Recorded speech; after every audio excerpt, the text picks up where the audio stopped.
Hello, my sweet summer children. I'm back with the juice. Y'all, oh my God. They did it. They pulled it off. The Bronze Fury, Silver Wing. Oh my God, Silver Wing. Also, this is the Rhaenyra I've been waiting for. I see her starting to come through. She was my only daughter and they killed her. They stole my crown and murdered my daughter and they shall answer for it. I've been waiting for this Rhaenyra and I think she's coming. Let's go. So when she called Vermithor up and left the dragon seeds there basically to fly or die, I was like, oh, there's the Black Queen I know. But the dragons stole this episode from beginning to end. So the very first scene is Rhaenyra and Syrax and Adam and Seasmoke on a beach. I'm thinking this is somewhere around Driftmark. So Syrax and Seasmoke yelling at each other was hilarious. Also, did y'all peep how big Seasmoke's thumbs are and how Syrax doesn't look like she has a thumb? She looks like she just has like the last 3 fingers. Love that. Seasmoke and Syrax were besties and mates for more than 10 years. But I still wonder what they're talking about. Like, what are they saying to each other? I feel like they are both like, Seasmoke, if that pretty little boy harms Rhaenyra, I'm going to fry him. And then Seasmoke is like, chill, I chose him. Y'all know I'm loyal to y'all. I love y'all. But if Rhaenyra tries it, I'm going to fry her. You better get her, Syrax. Like, I feel like there's like some back and forth like that going on between them. So Rhaenyra asked Adam what he wants. She's like, okay, what about your ancestry? So he says that his mother was a shipwright and his father is of no consequence. That's not true. His mother is Marilda and his father is the sea snake. Adam bends the knee to Rhaenyra and flies Seasmoke with her to Dragonstone. So Adam is actually one of my favorite dragon seeds, and spoiler alert, he's one of the most loyal people on Rhaenyra's side. But to be honest, I love what they are doing with the dragon seeds. Blood of the dragon. What it takes to ride a dragon or to bond with the dragon has been debated throughout the fandom, and this episode made it clear you need the blood of the Dragon Lords of Valyria, and we will talk more about that when we get to the Bronze Fury and all the dragon seeds. Alicent is in King's Landing getting her arm patched up by the Grand Maester. She says she has served her house and the realm, but somehow it does not matter. She has still been cast aside and hated. To that, the Maester says, you will have a scar that will be easily hidden. Alicent then says nothing is clean here, and it looks to me like a rat is on the table. I don't know how they do it because I would have moved out, probably set the whole Red Keep on fire as soon as I saw a rat. Alicent wants to go out to the Kingswood with no retinue, no handmaidens, just herself and Sir Rickard. Alicent is going through it. This is her lowest of lows. In a matter of weeks, her grandson has died. Her father has been sent away. The realm is at war. Aegon has been burned. She's been discarded by her lover, her son, and her council. And her whole life, she's played by the rules and danced on the strings of her father and did what she thought was just and good and decent. But the small folk still attacked her and her daughter in King's Landing while screaming for Rhaenyra. Long live Queen Rhaenyra.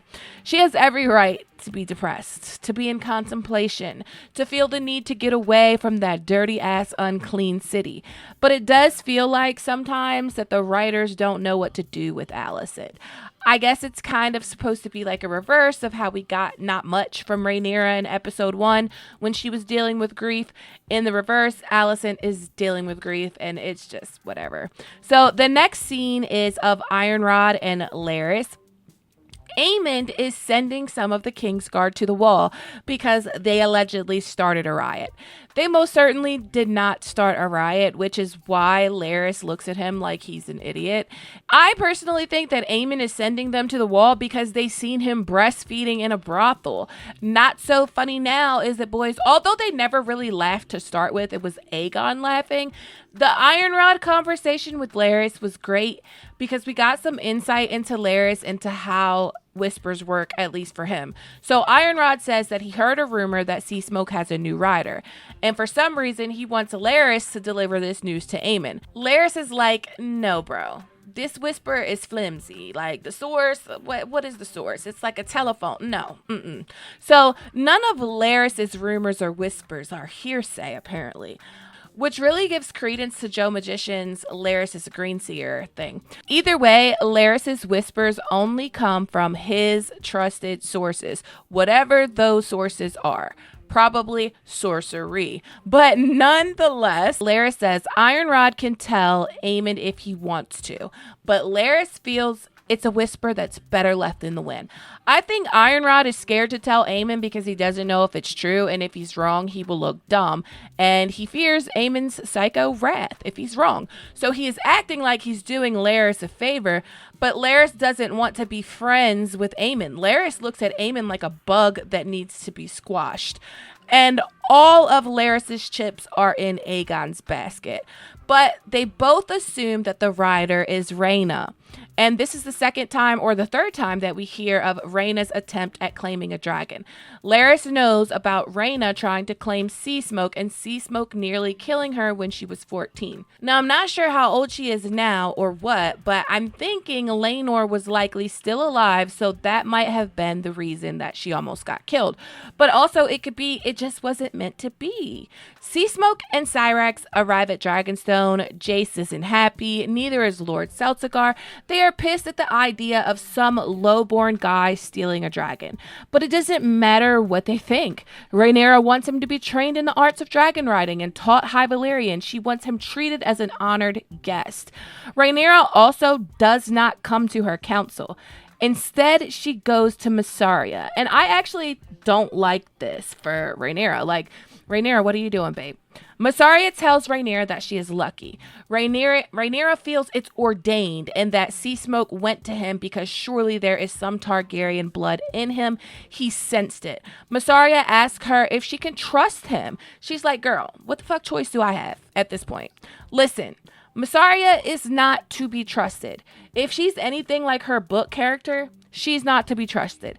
She has the name the White Worm for a reason. You should trust her as much as you trust Varys. And Daenerys proved Varys was not trustworthy. Like, I never thought he was trustworthy in the books, girl. He's a mess. I think it's stupid that Rhaenyra puts so much trust and takes so much counsel from Mysaria.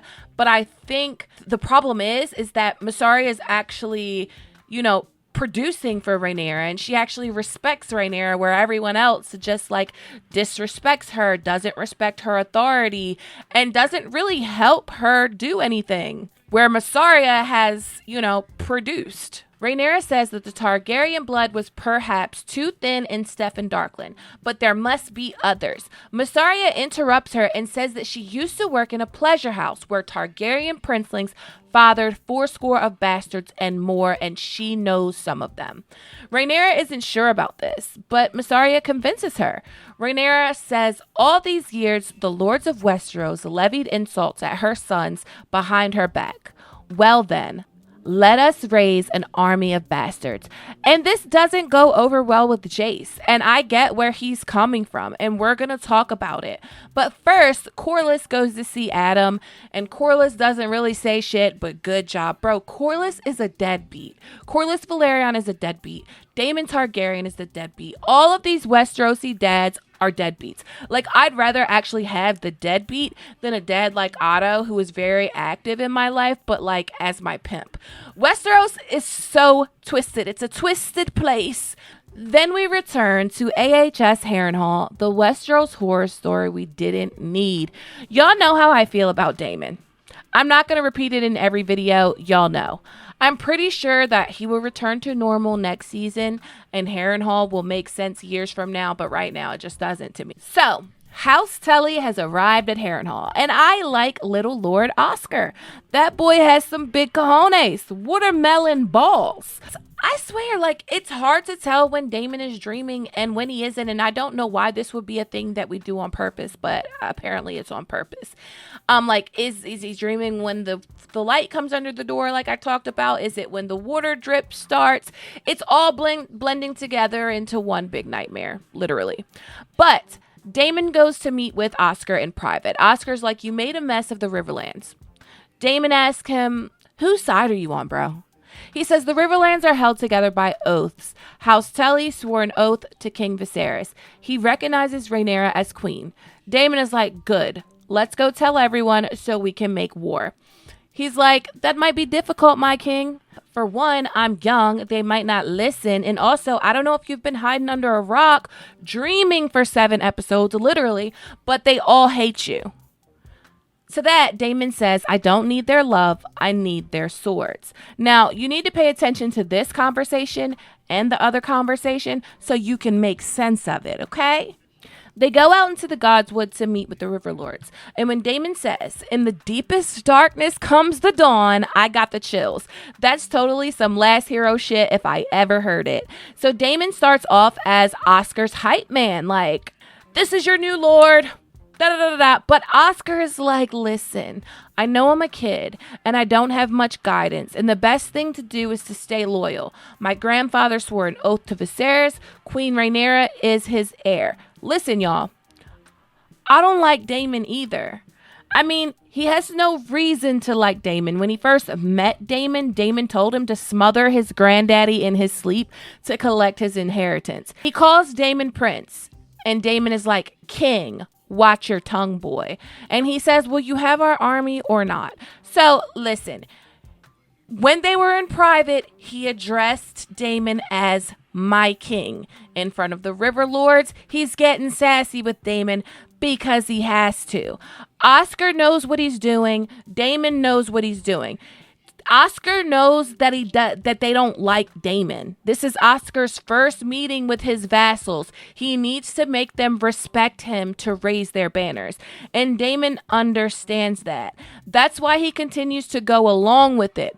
But the River Lords want justice on Willem Blackwood for his crimes against the Brackens. Crimes that Daemon ordered.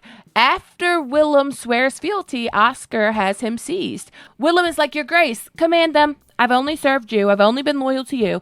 Oscar's like, if he wants our banners, he must renounce your crimes and dispense justice. Simon is like, oh dear, world star. Daemon doesn't give it a second thought. And that's the Daemon I know. That's our war criminal. He ordered Willem Blackwood to persuade. They took it too far. Daemon called the river thugs Blackwoods to Harrenhal, and he did not hesitate to plop off Lord Willem's head because it meant he would get his army. That's a Daemon. But Oscar clearly isn't hip to the old ways, at least of the North, because Oscar, babe, he who passes the sentence must swing the sword.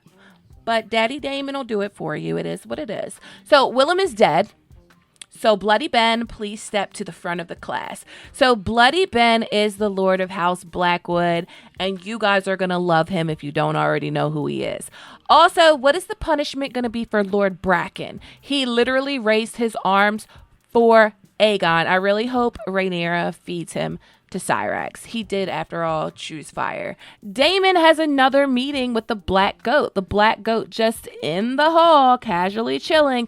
I don't know what this means, but it could be the future. Vargo Hoat, whose banner is a black goat coming to Harrenhal. This happens in A Song of Ice and Fire.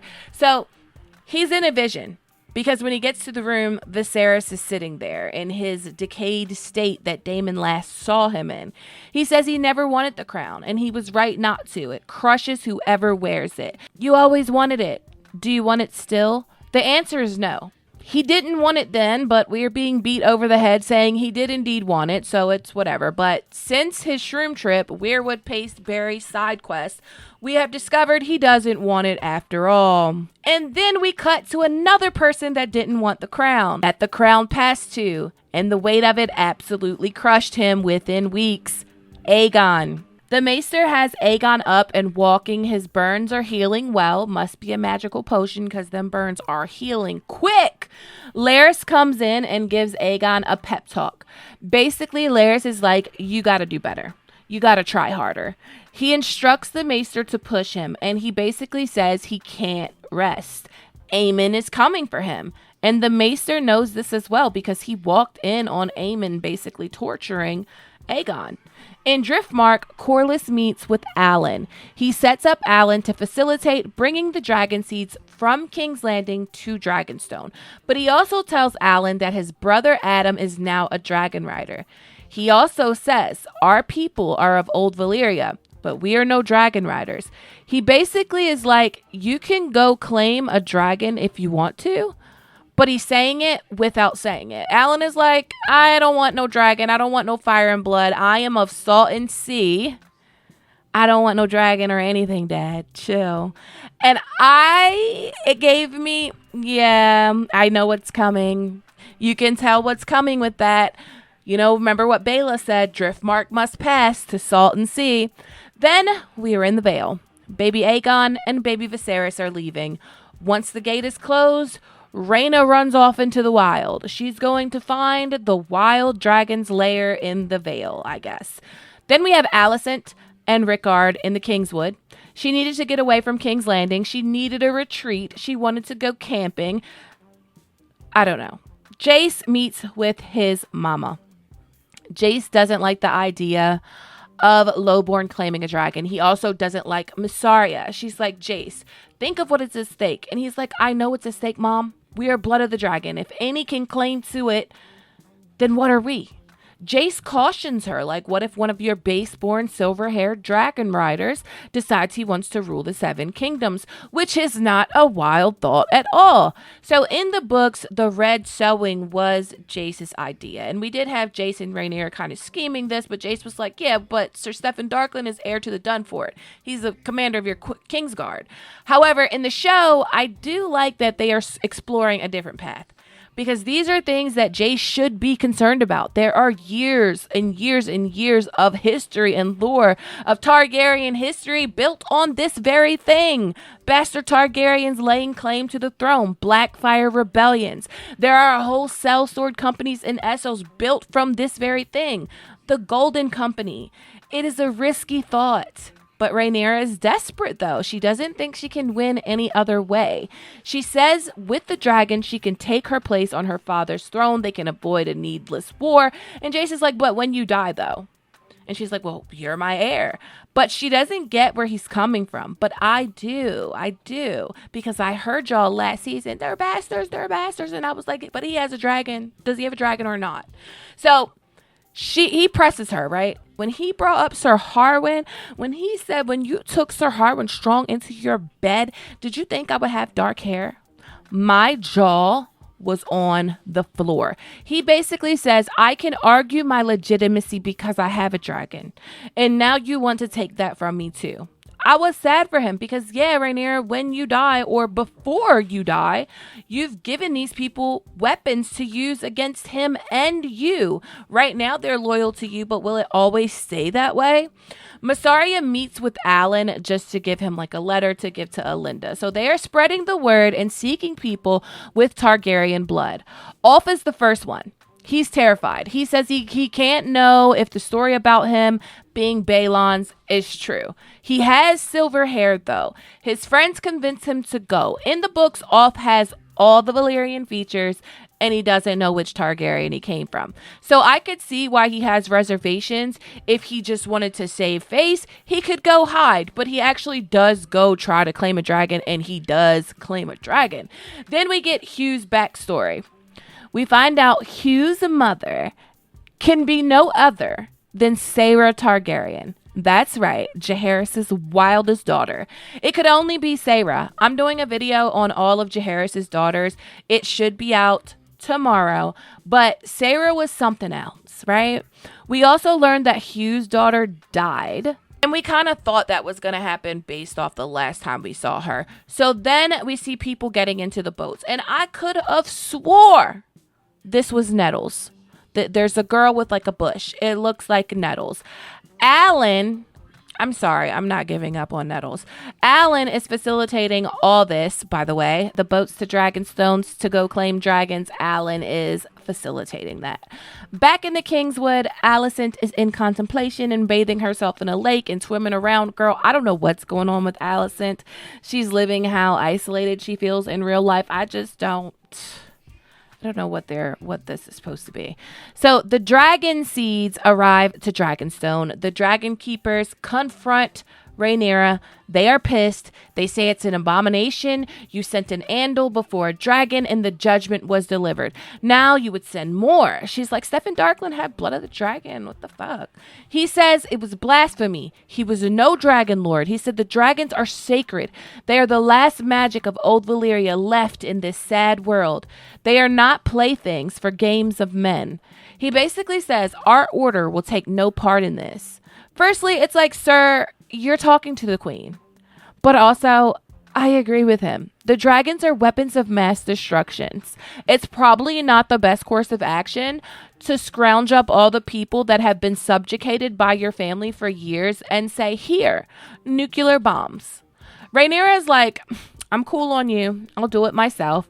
Rhaenyra gives a speech about perhaps it's blood, perhaps it's worth, etc., etc. It's blood. It's blood. It's just not blood alone. I didn't see the girl that looks like Nettles in this scene or in the scene with Vermithor, so I'm sorry, I'm not going to give up on her, but I definitely saw this girl board the ship, get off on Dragonstone, and then I never seen her again. Maybe she dipped out to find her dragon on her own. A wild dragon. She tells them the dragon bond will transform them, which it does. We saw that with Aemond in season 1. And she tells them of the dragon they are about to meet. Vermithor, the second largest dragon in the world, the fiercest dragon in the world, the Bronze Fury, her grandfather's dragon, the old king, King Jaehaerys. Then Rhaenyra goes into the dragon mont on the dragon driveway and calls forth Vermithor. And I loved it. I'm so glad the Dragon Keepers didn't want to partake because I loved that Vermithor and Rhaenyra tea. That little bit where they close their eyes like, oh, you're Jaehaerys' granddaughter. You're Viserys' little daughter. La Familia. Rhaenyra is like, okay, who's first? Y'all need to realize, like, Rhaenyra literally just sacrificed like 50 people. She pulled a bait and switch. She was like, I have no other advice to you. Here's the dragon. He must choose. I'm going to go watch from the balcony, from the VIP seats. May the odds be forever in your favor. But Vermithor looked so amazing. The CGI was so good. The Quasimodo looking dude didn't have a chance in hell. And Vermithor is burning people and eating people. And it's just insane. It was so cool. If you're a book reader or you're not, maybe you just heard of the Red Sowing. Did you ever imagine it to be so awful? Because Vermithor just slaughtered like everybody. And Rhaenyra just sat there and watched it like, oh well. Visenya. It's giving Visenya. Off the white, he escapes, he runs, and boom, he runs right into a sleeping Silverwing. Oh, when I saw her just laying there sleeping, blended in with the rocks, I cried, not gonna lie. So he stepped on a clutch of her eggs, and I was like, thank God he didn't break one. Thank God. But I love how Silverwing looks. I love how her head shape, everything. In the cave, she looks black and silver. But when we see her later, she definitely has like a bluish tint, silvery tint. I love it. When Silverwing basically says yes to Off the White, we see the stories are true. He has Targaryen blood. So Vermithor accepts Hugh as her rider.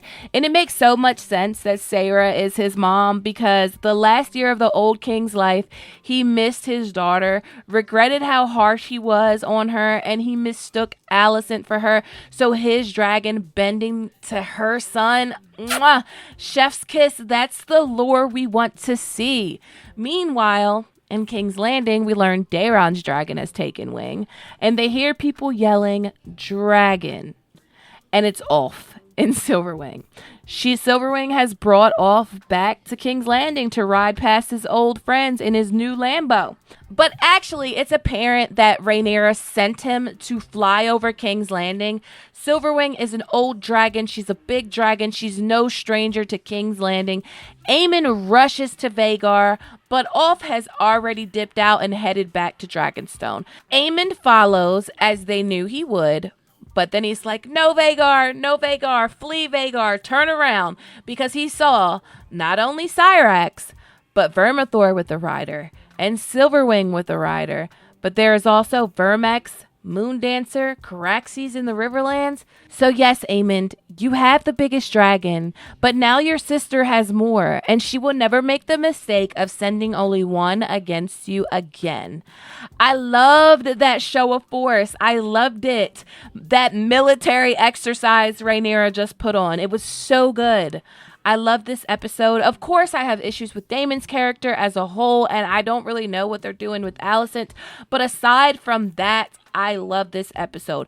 The dragons really shined for me, and that's what I'm here for. But what did you think? As always, thanks for watching. Okay, my sweet summer children, have a good day.